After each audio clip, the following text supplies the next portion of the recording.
có thể kia có chỉ mua lì tàu kì tôi dùng gì than nó rồi cô đứa có giỏi mua nên tôi chỉ khen nó nè tôi khen nè bỏ yêu tôi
sao lúc nào em cũng từ chối thôi. Đâu có bao giờ em ngỏ lời muốn em đâu mà em từ chối, trời ơi là trời. Chị Lô Tó, có bao nhiêu xe? Chị Lô Tó, không còn xe gần đâu chuột à, ấy, bao nhiêu à? Dạ lô.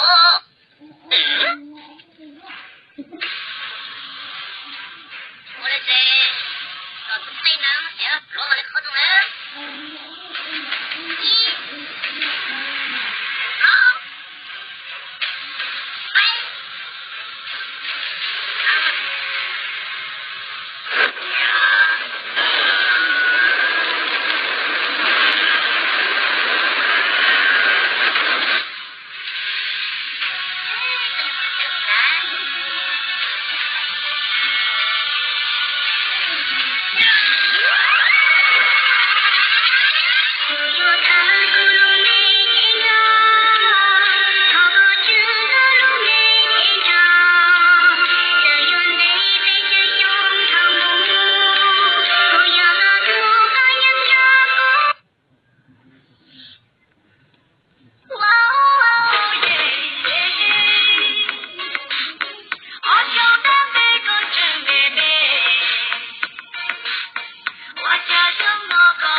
Có cái bỏ.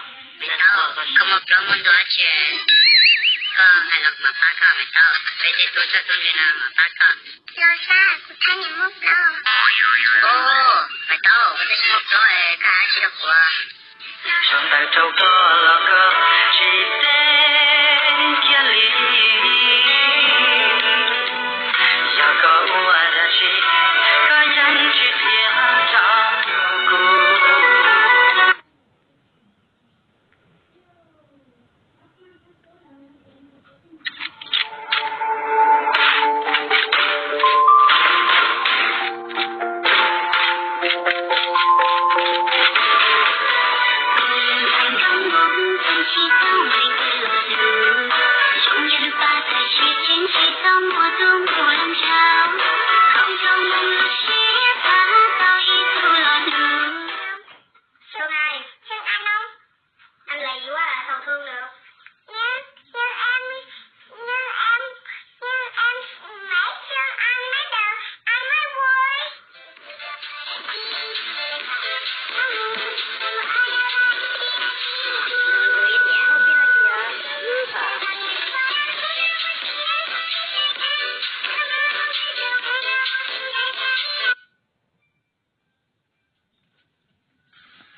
ถามของตูขอสินะกูเลี้ยงมันเถอะก็อยากถามตัวกูเลี้ยงมันเถอะจริงbây giờ bên lúc nó có được xa lo cô cho cá lo có chị té xong là nó có chị say có chị xong là đốt của đi hả có anh này trả cho mà chị hút đốt của đi nó là nó là chị cho của giờ tôi hả thao cho nó nè giới thiệu tên tuổi nè cú chị chuyện nó sao lâu của lai đón đón nhá hỗ trợ thu xếp phải xí bù thảo cú mê mê ná là mốt của người tiền nhua sao qua tàu Hãy subscribe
cho kênh Ghiền Mì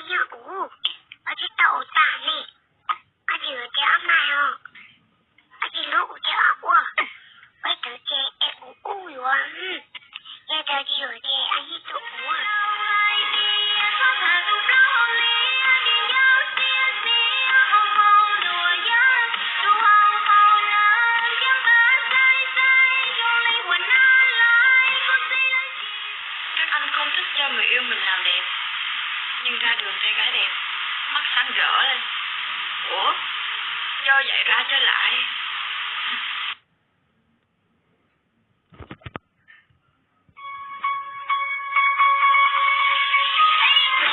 không bỏ lỡ